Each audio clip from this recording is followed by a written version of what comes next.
Hello friends, welcome to Garuda television. ఈరోజు March 22 world water డేగా జరుపుకుంటారు అందరూ. సో ఫ్రెండ్స్, మనకి ఇప్పుడు అన్ని రిసోర్సెస్ కన్నా మనకి ఎక్కువ ఇంపార్టెంట్ అనేది ఫుడ్ కన్నా వాటర్ అనమాట.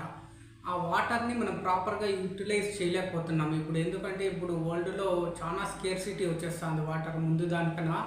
ఇప్పుడు మనం ఆ వాటర్ని సరిగ్గా సేవ్ చేసుకోవాలన్నమాట. మనం అంటే చాలామంది ఆ వాటర్ని వేస్టేజ్ చేస్తుంటారు ఎక్కువ. కొన్ని ప్రాంతాల్లో ఎక్కువ వేస్టేజ్ చేస్తుంటారు, ఇంకొన్ని ప్రాంతాల్లో అయితే అసలు వాటరే వాళ్ళకి కరువు అనమాట. అంటే ఒక గ్లాస్ వాటర్ కూడా వాళ్ళకి చాలా ఇబ్బంది పడతారు, చాలా దూరాల నుంచి నీళ్ళు తెచ్చుకుంటా అంటారు.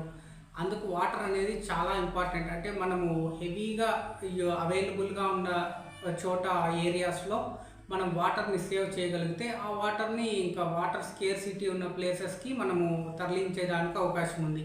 అంటే వాటర్ అనేది అంత ఇంపార్టెంట్ అనమాట. చాలామంది ఎలా వేస్ట్ చేస్తారన్న అంటే ఇప్పుడు చాలా ఇండ్లల్లో వాటర్ ప్యూరిఫైయర్స్ పెట్టుకుంటారండి.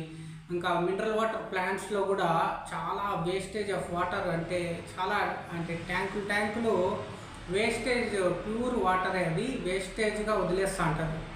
ఆ వాటర్ని మనం ప్రాపర్గా రీసైకిల్ చేసుకోగలిగితే మళ్ళీ మనకి ఫ్యూచర్లో వాటర్ స్కేర్సిటీ అనేది ఉండదన్నమాట. ఫ్రెండ్స్, ఈ మినరల్ వాటర్లో ప్యూరిఫైయర్ ప్లాంట్స్లో మనకి వేస్టేజ్ అయిన వాటర్ని మనం చాలా రకాలుగా యూజ్ చేసుకోవచ్చు అండి. అంటే మనం హోమ్ క్లీనింగ్ కానీ, బట్టలు వాష్ చేసుకోవడానికి, బైక్ వాష్ చేసుకోవడానికి, ఇంకా గార్డెనింగ్కి, ప్లాంటేషన్కి, ఇట్లా రకరకాలుగా యూజ్ చేసుకోవచ్చు అనమాట. ఫ్రెండ్స్, ఇప్పుడు మనతో మాట్లాడడానికి, మనతో కొన్ని షేర్ చేసుకోవడానికి మన కొలీగ్ ఉన్నారు. తనని అడిగి కొన్ని విషయాలు తెలుసుకుందాము. హాయ్ ఫ్రెండ్స్, ఈరోజు March 22 world water day. Friends, మనకి మన లైఫ్లో వాటర్ ఎంత ఇంపార్టెంట్ అంటే వాటర్ లేకపోతే మనం చనిపోతామన్నమాట. ప్రజెంట్ బెంగళూరు సిచ్యువేషన్ చాలా దారుణంగా ఉంది ఫ్రెండ్స్. మా రిలేషన్స్ చాలామంది అక్కడ ఉన్నారు, వాళ్ళకి కాల్ చేశాను. వాళ్ళు చెప్తున్నారు, వాళ్ళు చెప్పేది వింటుంటే నాకే భయం వేస్తుంది. అలాంటి సిచ్యువేషన్ మనకెక్కడ వస్తుందని చాలా భయంగా ఉంది.